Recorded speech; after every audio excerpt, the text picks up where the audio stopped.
വീട്ടുകാരറിയാതെ പൈസ കൊടുത്ത് ടൂർ പോയൊരു കഥയാണ് ഉണ്ടായത്. അതായത് അമൃത എന്ന് പറയുന്ന എൻ്റെ ഫ്രണ്ടിന്റെ ജീവിതത്തിൽ നടന്നൊരു കഥയാണ്. അവളുടെ വീട്ടിൽ 3 പേരാണുള്ളത്. അമ്മ, അനിയൻ, പിന്നെ അമൃതയും. ഈ 3 പേരടങ്ങുന്നതാണ് അവളുടെ കുടുംബം. അമ്മ വളരെ കൂലിപ്പണിയൊക്കെ ചെയ്ത് വളരെ സാമ്പത്തികമായ ബുദ്ധിമുട്ടുകളുള്ള ഒരു ഫാമിലിയാണ് അവളുടെ. അന്നേ വരെയുള്ള അവളുടെ ജീവിതത്തിൽ ഈ +2 വരെ അല്ലെങ്കിൽ ഡിഗ്രി സെക്കൻഡ് ഇയർ വരെയും ടൂർ പോകേണ്ട ഒരു ഘട്ടത്തിലും വീട്ടിൽ വന്നിട്ട് എനിക്ക് ടൂർ പോകണമെന്ന് പോലും അവൾ പറഞ്ഞിട്ടില്ല. അപ്പൊ സ്കൂളിൽ നിന്ന് അങ്ങനെ ആരൊക്കെ വരുന്നുണ്ട് എന്ന് ചോദിക്കുമ്പോൾ അപ്പൊ തന്നെ പോകുന്നില്ല എന്ന് പറഞ്ഞിട്ട് തിരിച്ചു വരിക പതിവ്. പക്ഷെ ഡിഗ്രിയുടെ ഫൈനൽ ഇയർ എത്തിയപ്പോൾ അവൾക്കൊരു ആഗ്രഹം, ഒരു തവണയെങ്കിലും ടൂർ പോയാലോ എന്ന് പറഞ്ഞിട്ട്. അപ്പൊ അതിനുള്ള പൈസ ഞാൻ വീട്ടിൽ പോയിട്ട് എങ്ങനെ ചോദിക്കും എന്നുള്ളൊരു ഒരു ഒരു എന്താ പറയുക, ഒരു വീട്ടിൽ പോയി ചോദിക്കാനുള്ളൊരു മനസ്സ് അവൾക്കില്ല. കാരണം വീട്ടിലില്ല. അവളുടെ അമ്മ വളരെ കഷ്ടപ്പെട്ടാണ് പണിയെടുത്തിട്ടാണ് ജീവിക്കുന്നത്. ദൈനംദിന ചിലവുകൾക്ക് തന്നെ ഭയങ്കര ബുദ്ധിമുട്ടാണ്. അപ്പൊ അതൊന്നും ഇവിടെ ചോദിക്കില്ല എന്ന് പറഞ്ഞിട്ട് വിചാരിക്കുകയാണ്. പക്ഷെ പോകാൻ നല്ല ആഗ്രഹമുണ്ട്. എന്ത് ചെയ്യണം, പൈസക്ക് എന്ത് ചെയ്യണം എന്ന് ആലോചിച്ചിരുന്നപ്പോഴാണ് ഇവളുടെ സ്കോളർഷിപ്പിന് വേണ്ടിയിട്ട് ഒരു ജോയിന്റ് അക്കൗണ്ട് തുടങ്ങിയിട്ടുണ്ടായിരുന്നു. അർജുനും ഈ അമൃതയും ഈ ഇവരുടെ അമ്മയും കൂടെയുള്ള ഒരു ജോയിന്റ് അക്കൗണ്ട് ജോയിൻ ചെയ്തിട്ടുണ്ടായിരുന്നു. അപ്പൊ അതിൽ മിനിമം 2000 രൂപ ബാലൻസ് വേണം.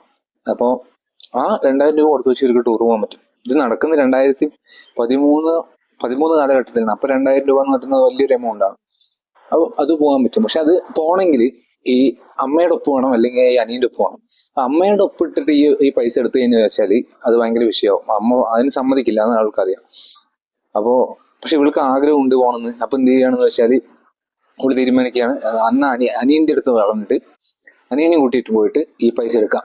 ബാങ്കിൽ പോയി ഒപ്പൊക്കെ ഇട്ട് പൈസയൊക്കെ എടുത്തിട്ട് വന്നു. ഈ പൈസ എടുത്തിട്ട് വന്നതും വീട്ടിൽ പറയുന്നില്ല ഞാൻ ടൂർ പോകാൻ വേണ്ടി ഇത് എടുത്തു എന്നുള്ളത്. കാരണം അമ്മ സമ്മതിക്കില്ലയോ എന്നുള്ളത് ഇവൾക്ക് ഒരു സംശയവും, അത് നടക്കില്ലയോ എന്നുള്ളത് കൊണ്ട് ഇത് പറയുന്നില്ല. ഈ ടൂർ പോകുന്നതിന്റെ ദിവസങ്ങൾ അടുക്കുന്ന ഘട്ടത്തിലാണ് അവൾ അമ്മയോട് പറയുന്നത്, അമ്മ അങ്ങനെ ഞാൻ പൈസ എടുത്തിട്ടുണ്ട്, എനിക്ക് ടൂർ പോകണം എന്നൊക്കെ പറഞ്ഞിട്ട്. അപ്പൊ 2 കാര്യങ്ങളാണ് അമ്മയ്ക്ക് ഇതാക്കിയത്. ഒന്ന്, ഇവൾ ടൂർ പോകുന്നതിൽ അമ്മയോട് പറയാതെ ആ പൈസ ബാങ്കിൽ നിന്ന് എടുത്തു എന്നുള്ളത്.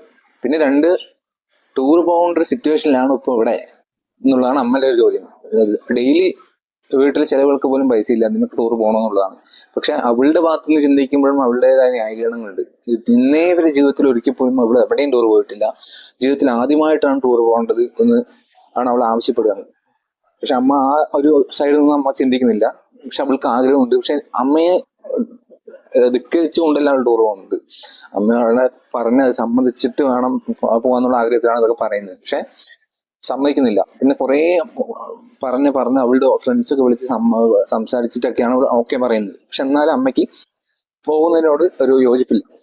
അങ്ങനെ ടൂർ പോകേണ്ട ദിവസം എത്തുകയാണ്. അപ്പൊ ദിവസം എത്തുന്ന സമയത്ത് ഈ അനിയൻ കോളേജിൽ കൊണ്ട് ആക്കാൻ വേണ്ടിയിട്ട് ചേച്ചിയുടെ കൂടെ പോവുകയാണ്. അതായത് അമൃതയുടെ കൂടെ പോവുകയാണ്. അപ്പോൾ പോകാൻ നിൽക്കുമ്പോഴും ഈ അമ്മ പറയുന്നത്, നീ എന്റെ പൈസ എടുത്തിട്ടില്ല പോകുന്നത്, നീ ഞങ്ങൾക്കൊരു ഇതില്ല, പൈസ അടച്ച വില അറിയില്ല, അങ്ങനെ പറഞ്ഞാൽ അമ്മ അങ്ങനെ എന്തൊക്കെയോ പറഞ്ഞുകൊണ്ടിരിക്കുകയാണ്. പക്ഷെ അവള് വിഷമത്തോടു കൂടിയാണ് വീട്ടിൽ നിന്ന് പോകുന്നത്. വീട്ടിൽ പോകുന്നു, കോളേജിൽ പോയിട്ട് അനിയൻ അവിടെ ആക്കിയിട്ട് തിരിച്ച് വീട്ടിലേക്ക് വന്നു. ടൂറിനിടയിൽ ഇയാൾ വീട്ടിലോട്ട് ഫോൺ വിളിക്കുമ്പോഴും ഫോണ് വിളിച്ചിട്ട് അമ്മ അവിടെ എന്തായി, ഭക്ഷണം കഴിച്ചോ, അല്ലെങ്കിൽ അവിടെ എത്തി, അവിടെ ഉണ്ട്, അങ്ങനെയുള്ള ഒരു കാര്യം ചോദിക്കുന്നില്ല. അപ്പോഴും ഈ കാര്യങ്ങൾ തന്നെയാണ് പറയുന്നത്, ഈ പൈസയുടെ കാര്യങ്ങൾ, പൈസ എടുത്തിട്ട് പോയി അങ്ങനെ അതന്നെയാണ് പറയുന്നത്. അപ്പൊ ടൂറെല്ലാം കഴിഞ്ഞ് തിരിച്ചു വന്ന് അവിടെ വിളിക്കാൻ അനിയൻ കോളേജിൽ പോയി തിരിച്ച് വീട്ടിലോട്ട് വരുമ്പോൾ ഇവിടെ മുഖമൊന്നും ഒരു ഇതില്ല, ടൂറിന് പോയിട്ട് വന്നൊരു സന്തോഷമൊന്നുമില്ല. അപ്പൊ അനിയൻ ഇങ്ങനെ ചോദിക്കുകയാണ്, എന്ത് പറ്റി നിനക്ക് ടൂറൊക്കെ പോയിട്ട് ആകെ അതിന് ക്ഷീണമാണോ എന്ന് ചോദിക്കുമ്പോൾ, ക്ഷീണമല്ല, എനിക്ക് ഒരിക്കൽ പോലും ഈ ടൂർ എൻജോയ് ചെയ്യാൻ പറ്റിയിട്ടില്ല, അമ്മ ഇങ്ങനെ പറഞ്ഞുകൊണ്ട്. അപ്പൊ അമ്മ ഈ പൈസന്റെ പൈസ ഇല്ലാത്ത പൈസ എടുത്തിട്ടാണ് ടൂർ പോയത് എന്നുള്ളൊരു കുറ്റബോധമാണ് ഇവർക്കും ഭയങ്കരമായി തോന്നിയത്. അത് ഒരിക്കലും എൻജോയ് ചെയ്യാൻ പറ്റാതെ പോയത്. പക്ഷെ ഒരു ആഗ്രഹവും ഉണ്ടാവുമല്ലോ, ഇത്രയും വർഷം ഒരു 18-20 വയസ്സ് വരെയും ടൂർ പോകണം എന്നുള്ള ആഗ്രഹം ഉണ്ടാവുമല്ലോ. അപ്പൊ അതിന് പോയിട്ട് പോലും അത് എൻജോയ് ചെയ്യാൻ പറ്റാതെയാണ് അവൾ തിരിച്ചു വന്നത്. ജീവിതം പിന്നീട് മുന്നോട്ട് പോയി. കുറെ കാലങ്ങൾ കഴിഞ്ഞ് ഈ 3 പേരും, ഈ അമ്മയും മോനും മോളും കൂടെ ഒരു ടൂർ പോവുകയാണ്. അപ്പോഴേക്കും ഇവള് നല്ല ജോലിയെ കിട്ടി നല്ലൊരു നിലയിലെത്തി. അനിയനും ഒരു ജോലിയൊക്കെ ഇട്ട് അവര് ഒരു മികച്ചൊരു സാമ്പത്തിക നിലയിൽ, അല്ലെങ്കിൽ അത്യാവശ്യം ഒരു സ്റ്റെബിൾ ആയ നിലയിലെത്തി. അപ്പൊ ഇങ്ങനെ അമ്മയ്ക്ക് അപ്പോഴേക്കും ഭയങ്കരമായ ശാരീരികമായ ബുദ്ധിമുട്ടുകളൊക്കെ ആയി. അപ്പൊ അങ്ങനെ ടൂറൊക്കെ പോയി അവിടെ അവര് ഇരിക്കുന്ന റെസ്റ്റോറൻറ്റിൽ നിന്ന് ബ്രേക്ക്ഫാസ്റ്റ് ഒക്കെ കഴിച്ച് ഞാൻ നടക്കാനൊക്കെ പോവാണ്. നടക്കാനൊക്കെ പോകുമ്പോ അമ്മയുടെ കൈ പിടിച്ച് വേണം നടക്കാൻ. അമ്മയ്ക്ക് ഒരു ഇതില്ല, ഉറപ്പില്ല ഇങ്ങനെ നടക്കുന്നതിൽ.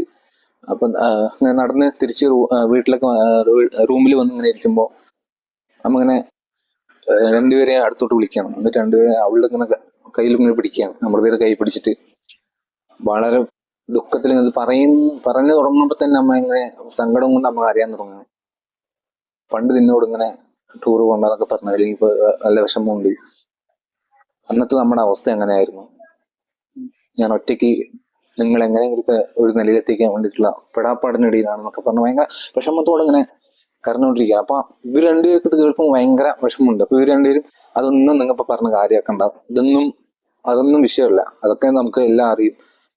അന്ന് ഞങ്ങൾക്ക് ആഗ്രഹം ഉണ്ടായിരുന്നു പോവാൻ, അന്ന് അത്രയും വർഷം പോയിട്ടുണ്ടായിരുന്നില്ല. അപ്പൊ അതുകൊണ്ടാണ് ആ സമയത്ത് പറഞ്ഞത്, അതൊന്നും കുഴപ്പമില്ല എന്നൊക്കെ പറഞ്ഞ് അമ്മയൊക്കെ സമാധാനിപ്പിച്ചിട്ട് അവര് റൂമിലേക്കാണ് അവരുടേതായ കാര്യങ്ങളിലേക്ക് പോയി. സംഭവം ഇത്രയേ ഉള്ളൂ. അതായത് നമ്മൾ ഈ പണ്ട് ഈ കുട്ടികളായിരിക്കുന്ന സമയത്ത് നമുക്ക് അച്ചീവ് ചെയ്യാത്ത, അല്ലെങ്കിൽ നമ്മളുടെ ആഗ്രഹങ്ങളോ നേടിയെടുക്കാൻ പറ്റാത്ത ആഗ്രഹങ്ങളോ, അല്ലെങ്കിൽ ഇതുപോലുള്ള കുഞ്ഞു കുഞ്ഞു ആഗ്രഹങ്ങളൊക്കെ ആയിരിക്കും. പക്ഷെ അതൊക്കെ അന്ന് കിട്ടാതിരിക്കുന്നതൊക്കെ നഷ്ടങ്ങൾ തന്നെയാണ്. അത് നമ്മളിപ്പോ ഈ 5 വയസ്സിൽ കിട്ടേണ്ടത് ഒരു 20 വയസ്സിൽ കിട്ടിയിട്ട് കാര്യമില്ല.